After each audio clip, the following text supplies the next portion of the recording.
Welcome to Take Command, a Dale Carnegie podcast, the show where we seek to uncover what leadership means in today's world. I'm Joe Hart, CEO of Dale Carnegie, and we will be talking to diverse leaders with stories to tell across various industries to help unlock your potential for success. We will be sharing real-life insights into leadership, which in turn can help spark the next level of your growth as a leader. Today's guest is an individual who is passionate and driven to support and sustain oceans worldwide. She has spent years creating the world's largest network of young ocean leaders, and she has launched the world's first Ocean Solutions Accelerator to cultivate technological solutions that can address the greatest threats facing our planet and our oceans. She was recognized by Forbes 2019 as a 30 under 30 for her great success with helping and accelerating innovative solutions for ocean health. We're so honored and delighted to have the founder and CEO of Sustainable Ocean Alliance, Daniela Fernandez. Hi, Daniela. Welcome to the Dale Carnegie Take Command podcast. Great to see you today. Thanks for having me, Joe. Happy to be here. Well, I'm excited to have this conversation. You've really done some very impressive things in a very short time. You're having a huge impact on the oceans. You put together a worldwide organization in a matter of a few years, starting from your dorm room. Really just looking forward to kind of learning more about you and your experience. Tell us a little bit about your background, Daniela. How did you get interested in the oceans and your work with Sustainable Ocean Alliance? Happy to. Well, it all goes back to being born in Ecuador. If you haven't visited Ecuador, I highly recommend going to see the pristine seas, the Amazon jungle, the beauty, that natural environment that Ecuador has to offer. And as a little kid, I just remember always being in awe about our natural ecosystem and wanting to be a part of it and wanting to embrace it. And then I moved to Chicago, out of all places, from this majestic, natural ecosystem to a concrete jungle. So you can imagine for me the disruption that had. I remember so clearly looking outside the airplane window when I landed in Chicago and asking, where are the mountains? Where did they go? So for me, it was that love I had for the environment early on in my life that impacted me. And then when I was 12 years old, I watched Al Gore's film, An Inconvenient Truth. If you haven't seen that film or haven't seen part 2, I recommend it. But as you can imagine, as a young child, I got the movie because I thought it was a movie about penguins, which are my favorite animal. But instead, the movie was about the fact that climate change is a reality and the fact that the existential crisis my generation faces in tackling this problem. So it was a very captivating yet shattering experience for me as a 12-year-old kid who thought that the world was their oyster, but yet now I'm encountering this fear and this reality that I felt it was my responsibility to solve somehow. So going through that process, I went to school, took environmental science classes. I raised money for my high school to get solar panels. So I was very actively involved in wanting to fix this climate change crisis that I had learned about, but I never necessarily knew what my role would be or how I could make a difference. So that was a very challenging journey of just finding ways to have an impact. And the other aspect that I will share is the fact that I come from an immigrant family, a single mother household, a low income family. And I bring that up because part of my journey has always been to make the tough decision of going towards something that was financially secure or doing something that was more in line with my passion and my heart and what I wanted to do with my life and protecting the planet. So I ended up going to Georgetown University, and I went to Georgetown because at the time, at least, I wanted to run for office. That's what I thought my solve would be to passing environmental legislation and saving the planet. My freshman year of Georgetown, I realized that instead of going down the policy route, I could instead look at ways that entrepreneurship and innovation can help our planet. So I'll pause there because the story can go on and we'll talk more about SOA, but that's a little bit of my journey and becoming passionate about the environment, having this understanding of the importance that the ocean plays, and then how that shifted into this entrepreneurial pursuit. Well, it's interesting too. We see all kinds of things that happen around us, injustices, things that concern us. And yet when you saw The Inconvenient Truth, you responded personally. You felt like you had a personal responsibility to do something. What was it that made you feel that way, that led to you taking that ownership in that way? It was the emotional shock of thinking about everything that I loved so dearly, like the penguins and like the trees in the Amazon and like the ocean dying before my eyes. And instead of being a victim to it, I just felt like it had to be something that I did. That same day, I knew that it would become my responsibility and I would dedicate my life to helping our planet. I had no idea what that would entail, of course. But, I think just to answer your question, it was that level of fear, of frustration, of anger, of all the uncertainties that were ahead of me that I just wanted to help. I just wanted to do something that would make a difference. That was clearly a defining moment for you. And many times we're inspired. You really have brought something into fruition. So when you came up with the idea of Sustainable Ocean Alliance, I understand you were 19, you were at college at Georgetown. Tell us about that. Sure. So I'll tell you the story of the exact moment where the catalyst for Sustainable Ocean Alliance coming to life. And that was at a UN meeting. So as a freshman at Georgetown, I was invited to attend a meeting at the UN. And I remember so clearly walking through the UN front gates and feeling out of place and yet feeling excited and feeling overwhelmed. And I entered the UN chambers and I'm looking around me, and next to me, I'm sitting next to an ambassador, and I see a head of state walking up in front of me to the podium. And I'm a 19-year-old kid who is there because I share this passion that I have for the environment with my university, and they asked me to represent them at this meeting. But it was at that moment when I realized two things. The first thing I realized was that I was the only young person in that room, and there was no sort of outlet of communication that was going to my generation. There was no Twitter feed, there was no live stream happening. All these conversations and everything I was listening to was taking place inside these closed door chamber, which I felt as if it wasn't right. As our generation is inheriting this problem, we needed to have the information at hand, but that wasn't happening. So that was the first realization. And the second one was the fact that every single person that got up and walked to the podium and gave a speech, whether it be a scientist, a CEO, a world leader, they kept emphasizing on the problem. They kept talking about how in the next 10 to 15 years, we're going to have more plastic than fish by weight in the ocean, or the fact that we're overfishing our seas. And not once did I hear anyone talk about a solution or hope or a blueprint or a plan of action. And as I'm sitting here, I'm just at the edge of my seat wanting to hear someone say, and this is how we're going to solve this problem. And that never happened.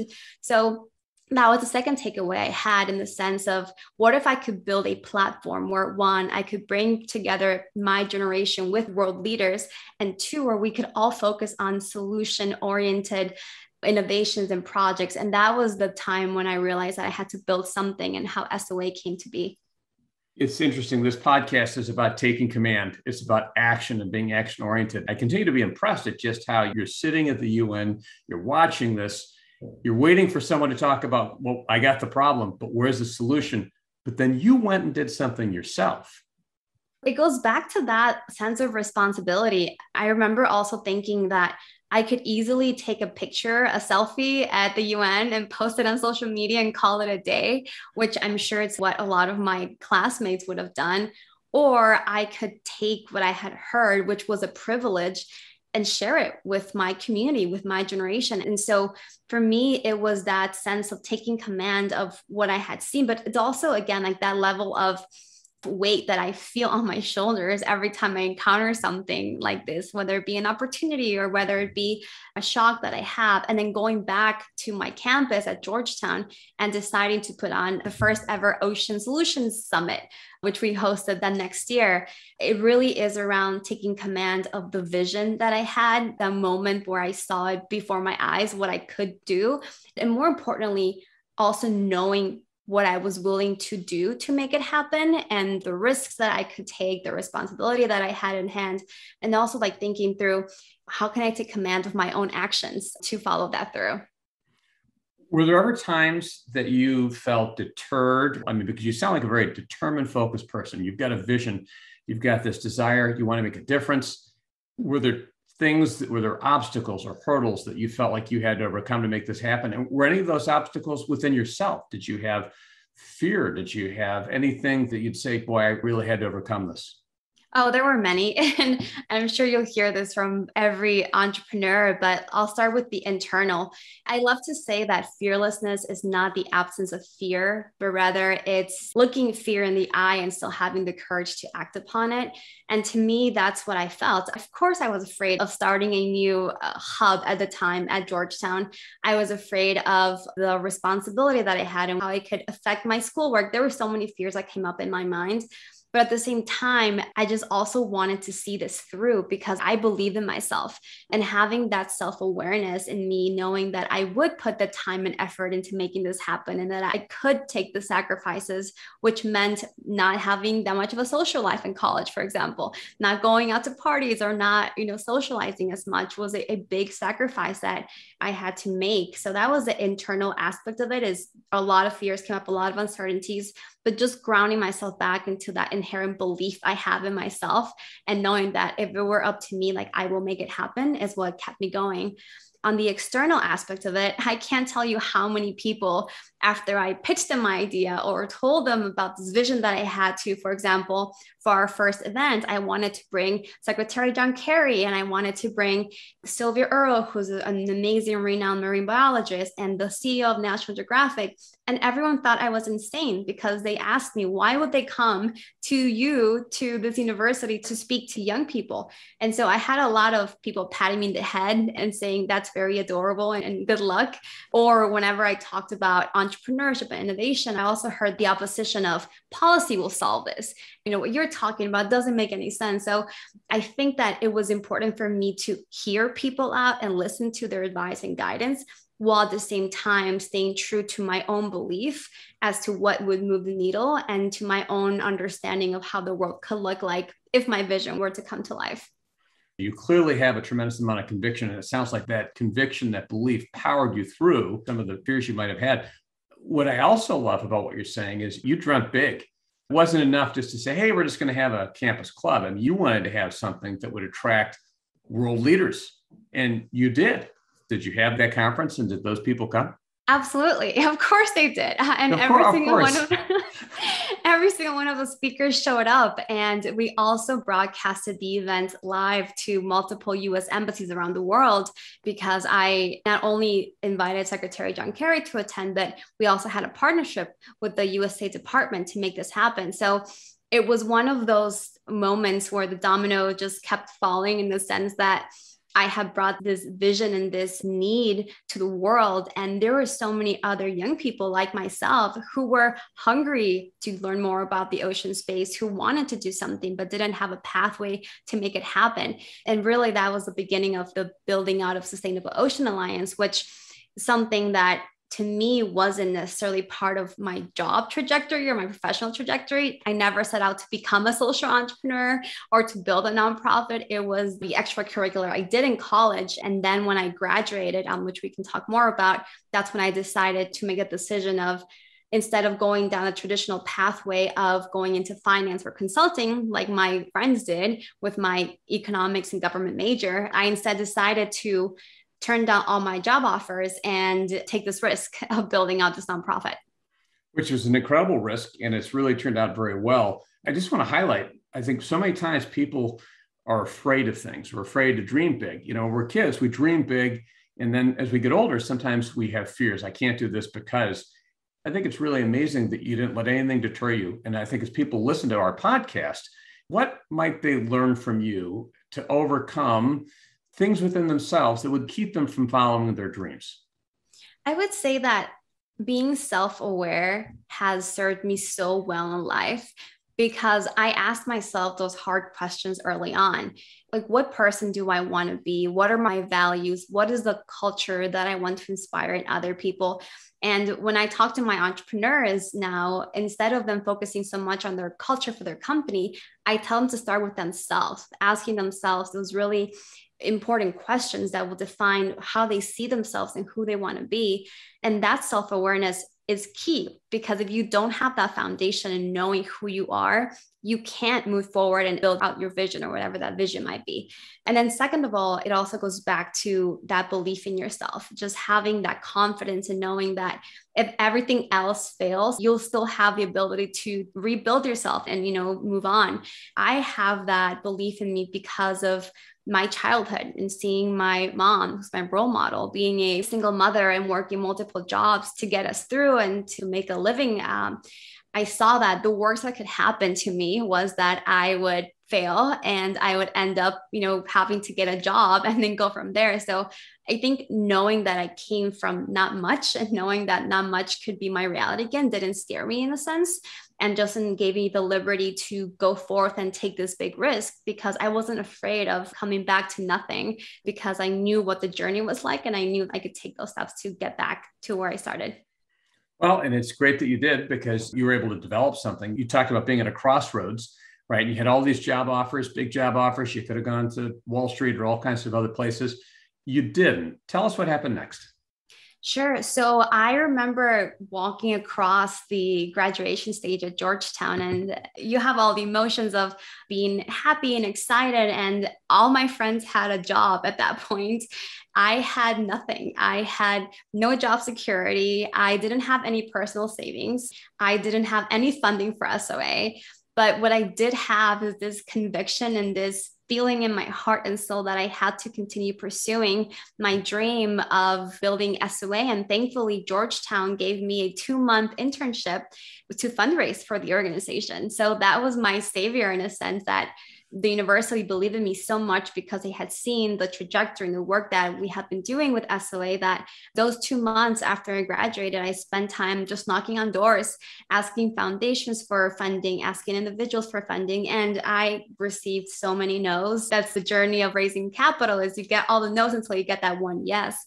And for me, that one yes translated into, it was the last week before my internship ended. And I had an individual who was a vice president at a financial institution come to meet with me to tell me that if I were to match his capital, he would be able to give me, I think at the time it was like $11,000. And I would only have to, go and find the 7 other matches for him. And although I was entering a meeting to have that conversation, in the back of my mind, I was ready to ask him for a job because I had a week left to raise enough money to at least, get me through the year. So it was, again, that pivotal moment, like you mentioned, in deciding that I had gone through the motions to raise a capital. And now I had 1 week left before I was out of an internship, out of, capital to sustain me. And so he came forth and he gave me the $11,000 and I took that money and matched it. So I was able to raise about $70,000 that enabled me to move out to San Francisco and actually start building out the organization. Daniela, given all of the responsibilities you have, which is significant, you're in 165 countries, you're fundraising, you're really working to make a difference, you must at times be under stress. How do you deal with stress or with the pressure of your work or your commitment when things are really hard?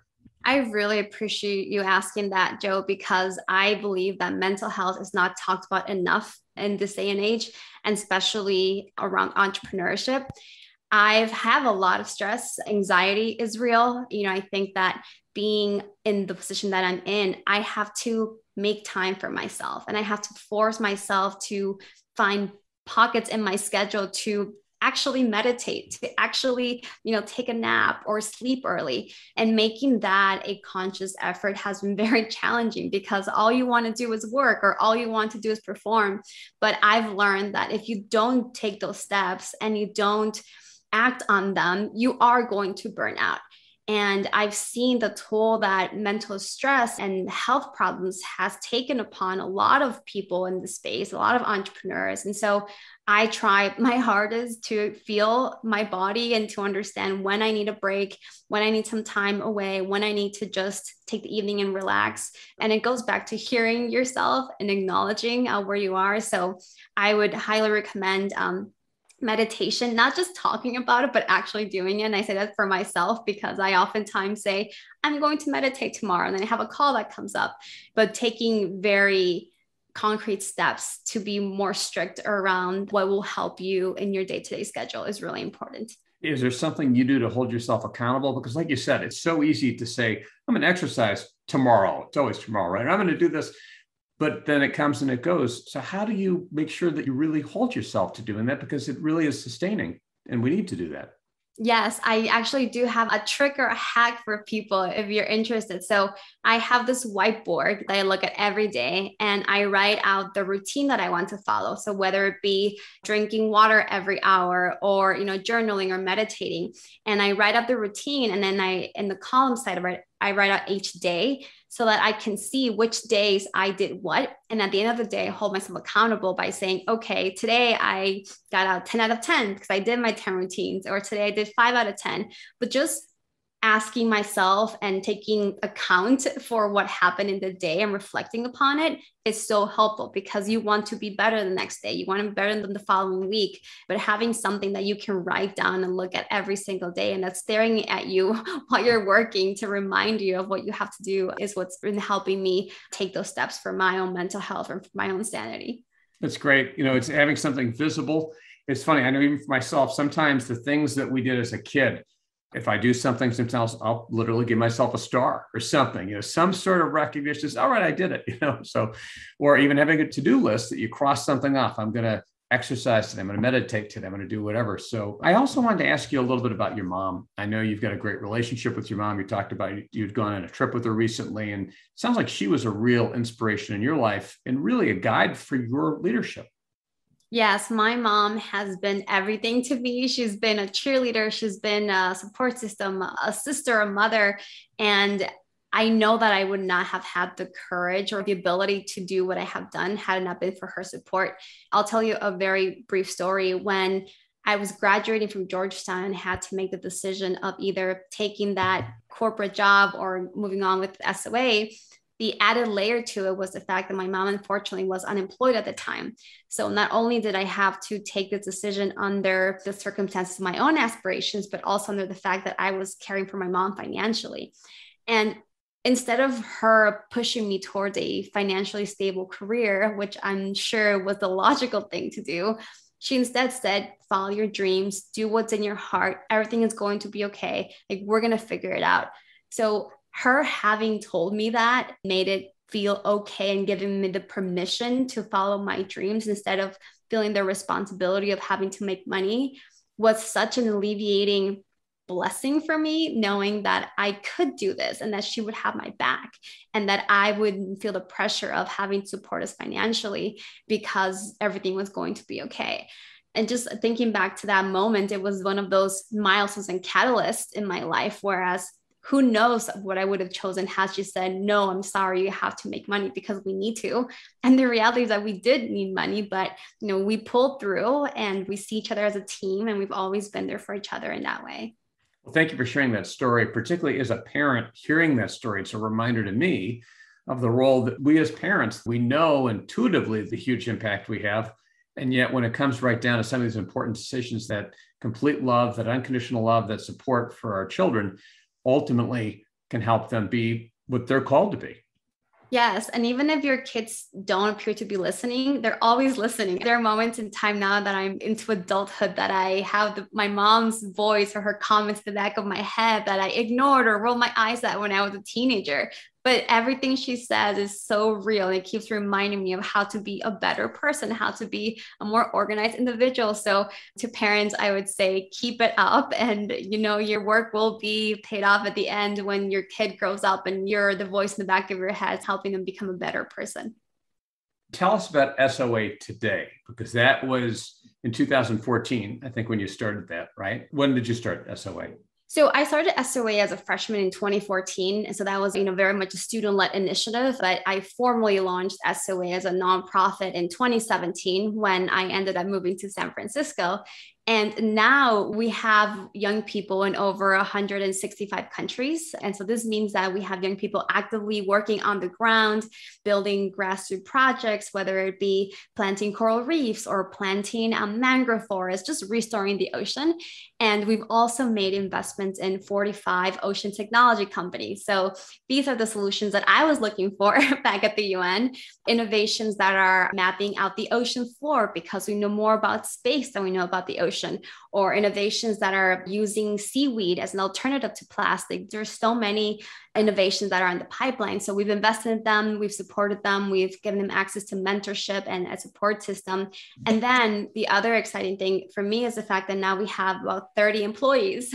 So I have a team, whereas in the past it was just me having my hand in everything. And now I actually have an incredible support system and a team that is helping me deploy this vision. And those 30 people, you and those 30 people, as you said, I mean, you've got thousands of people around the world. Part of what you're doing, I know, is leadership development. Part of what you're doing is incubating technology-related or ocean startups. It's a pretty incredible vision. And it would seem like in some way you're just beginning. Where do you want to see this go? I see our 6,000 young leaders, and what I see in them is myself, because they're all going through the journey that I started off when I was 19. And this is why I built the organization, because I wanted to give other young people the model. I wanted to give them the network and the ecosystem and the funding they needed to take their ideas and bring them to life in a way that is much faster than what I had to go through. So for me, the next few years, I see this being a movement in that we are changing the way that people interact with the ocean. We are making it their livelihoods.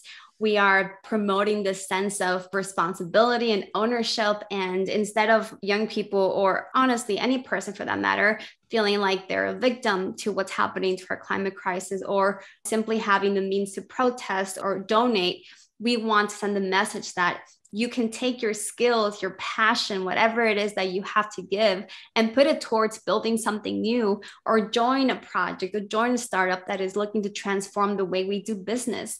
Because at the end of the day, we can change these very harmful business models that are destroying or exploiting our ocean or our planet, and we can transform them and re-engineer them into sustaining and regenerating our planet. That's when we're going to see real progress.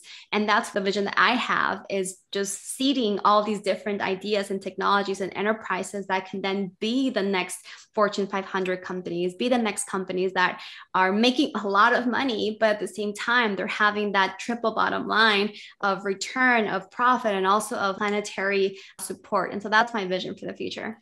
Well, you've got an incredible vision. You also have incredible passion, the conviction, the belief, the energy that you bring. And sometimes we know that that's not enough, right? I mean, we've got to influence other people. We've got to inspire other people. What would you say your secret has been to creating this movement, to taking your idea and your passion and working with other people? Talk about the role that other people have played and how you've inspired others. I would say that my secret weapon is vulnerability. And when I say that, I mean in the sense that I've never been one to say that I have all the answers. I've always been the first person to ask for help, because I was never taught how to be a CEO, how to fundraise, how to build this global organization. But I have this army of mentors and advisors and supporters who have always had my back, and who I can just pick up the phone and call right away if a question comes up.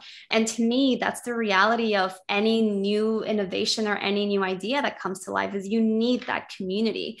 And the same thing goes for our young leaders. I've been able to inspire them because I've given them the resources and that support system they need to question themselves, but yet to find answers. And that's why it's been such a blessing to see the growth and the scale of the organization, because everyone wants to be a part of something.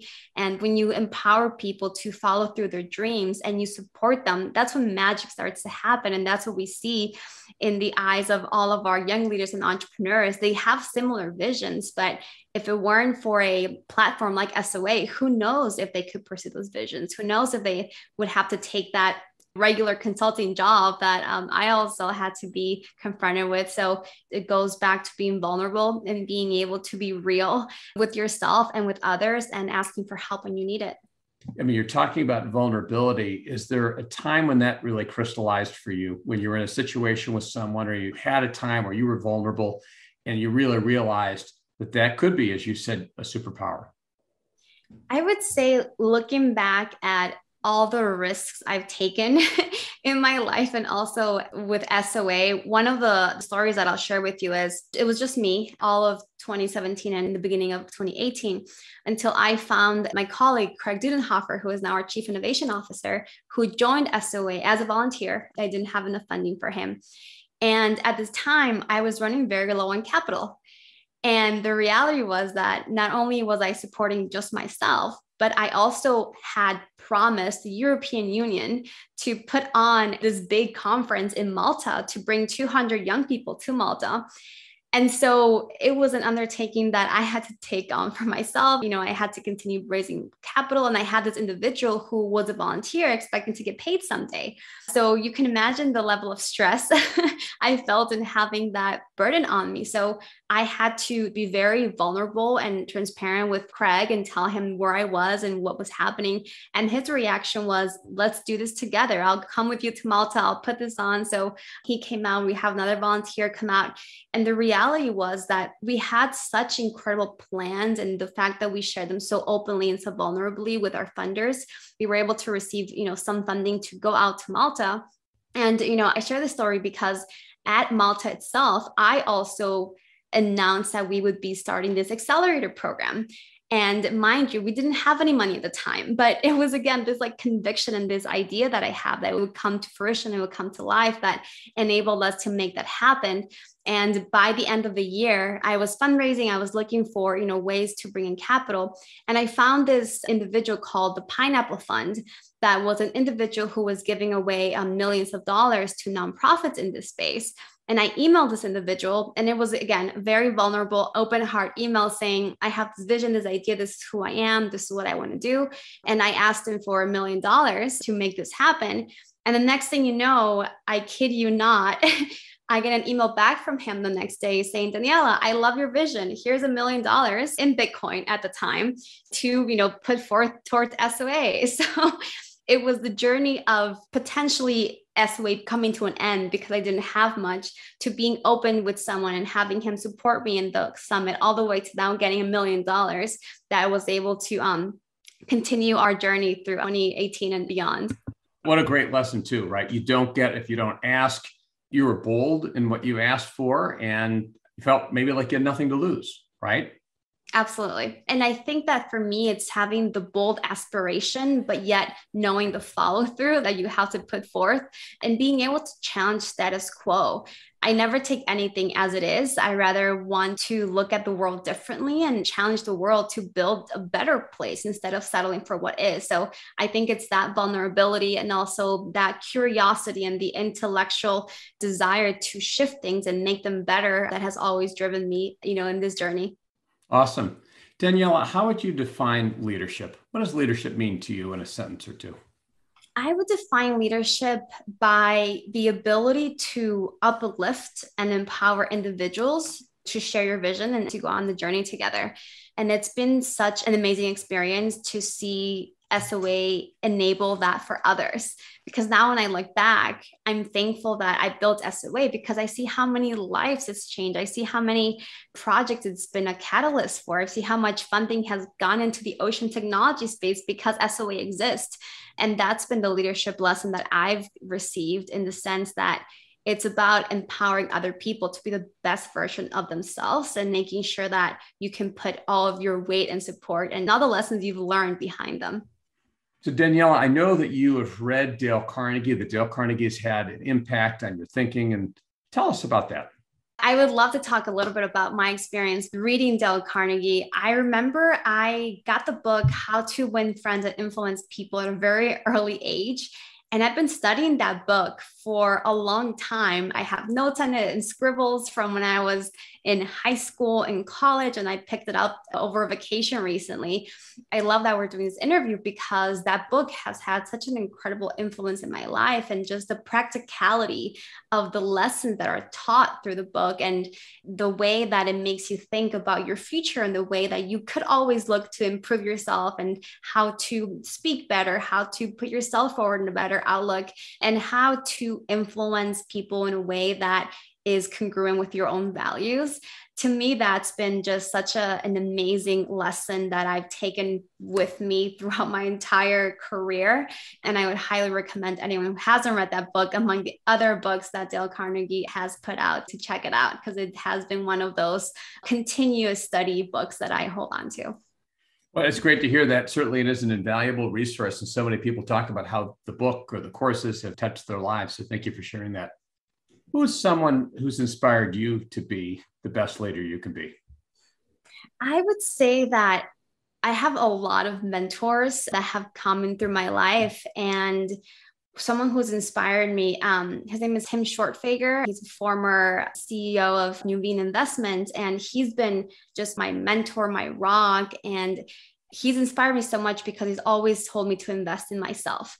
He's always guided me in the sense of reminding me of the value that I have and the value that I have to give, and also reminding me to be comfortable in uncertainty. And I think those two life lessons have just sunk so deep. And I'm constantly reminding myself and my entrepreneurs, because one, investing in yourself doesn't mean that you're being selfish, doesn't mean that you're not like thinking about others, but it means that you're putting your best foot forward. You're investing in your mental health, you're investing in yourself so that you can be that person for other people. And then the other lesson he taught me around being comfortable in uncertainty, it's still challenging to be comfortable and be okay and not knowing what's going to happen next. But for me, I thrive in uncertainty. I thrive in chaos. That's why I don't have a traditional job where everything is structured and I know that the pathway forward. But really working on that comfort has been a challenge, but it's also enabled me to have the role that I have today as an entrepreneur. So you thrive on uncertainty. Certainly, change can be something that people respond to differently. Many people fear change, they resist change. Any advice for people who don't thrive on uncertainty? I would say it roots back to understanding who they are and who they want to be. I think that many times we put ourselves in the position of change because we believe that other people want to see us that way, or we put too much weight on what other people think or what they feel. So I really do think that if you're going to put yourself in that position, you have to be ready to, go all in, and you have to prepare yourself and, study whatever you need to study to make that change, or invest in yourself in whatever way possible. But I truly do believe that it goes back to knowing who you are, knowing your intentions, knowing where you want to go in life, that will help you get through those challenging times. Because if you root it back to your heart and to your soul and to your gut telling you that it's the right thing to do, then it's going to be easier than you not necessarily knowing why you're taking that next step or why you're deciding to make change happen.